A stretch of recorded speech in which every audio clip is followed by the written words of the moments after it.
حیات خان شیرپاو د QWOP ضلع چارسده ټول مشران او ماته مخامخ ناست عزتمندو السلام علیکم. 17 اکتوبر 2012 د قومي وطن پارټۍ جوړېدل او د هغې 11 کاله پوره کېدو باندې زه تاسو ټولو ته ډېره ډېره مبارکي درکوم. کله چې قومي وطن پارټي جوړه شوه نو په 2013 الیکشن کې ښه ټیک ټاک صوبایي اسمبلی او قومي اسمبلی کې زموږ نمایندګي راغله. دا زموږ د کامیابۍ یو ثبوت و. خو 2018 الیکشن کې بعض سازشي عناصرو په وجه زموږ مشران د اسمبلی نه بهر کړي شو. خو موږ په همت نه بیلو. دا چې څومره سیاسي سخته راغله په موږ په دې کې خو د جنرال ورکرز پته لګي چې آیا خپل مشرانو سره ولاړ دي او که نه. زه نن ځان دپاره یو ډېر اعزاز ګڼم او ډېره زیاته خوشحاله یم چې د قومي وطن پارټۍ د سیاسي سفر 11 کاله وشو چې کله جوړه شوې ده او زما به ورسره انشاءالله د نیکسټ ایئر کې 10 کاله برابر شي. نو زما سفر به انشاءالله قومي وطن پارټۍ سره جاری وي.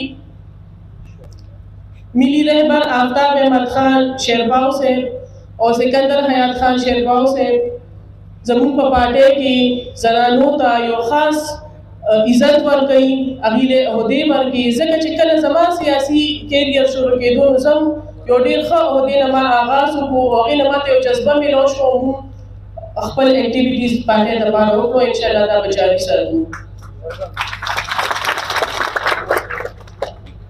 نن چې موږ څومره خلک دلته موجود یو یا چې قومي وطن پارټۍ سره کوم اوسه پورې کوم ورکرز موجود دي هغه جنرال ورکرز دي، ځکه چې ډېرې سختۍ راغلې، ډېرې سیاسي سختۍ راغلې چې د ټولو حوصلې یو ټایم کې حوصلې ټولو بېللې وې چې څه به کېږي. دا خو پارټي بالکل حکومت کې نه ده. ډېر خلک تلام کړو.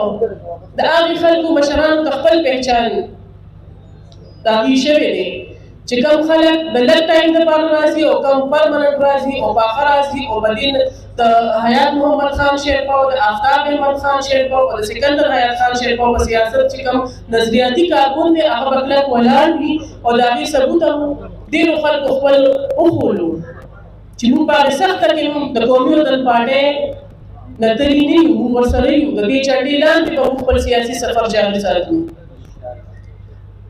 او نن موږ ټولو ته دا عهد کول پکار دی چې موږ نوې جذبې سره د خپلې پارټۍ دپاره محنت شروع کړو، اکټیویټي شروع کړو او د خپل مشرانو ته هم دا خواست کوم چې خپل جنرال ورکرز او خپل ټولو ورکرانو سره کنیکټډ اوسئ، هغوی باندې بالکل چیک ساتئ چې هغوی خپل جذبې سره خپل کارونه شروع کړي، خپل تنظیمونه جوړ کړي، ځکه چې که نیکسټ ایئر کې یا روان کال کې الیکشن وي چې هغې لپاره زموږ تیاري ټیک ټاک وي.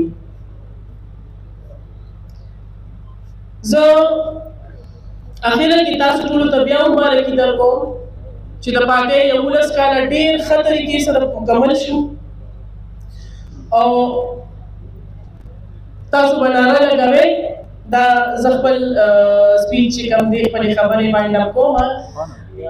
ملی رهبر آفتاب احمد خان شیرپاو، سکندر حیات خان شیرپاو، قومي وطن پارټي، د قومي وطن پارټي ټول ورکرز زنده‌باد.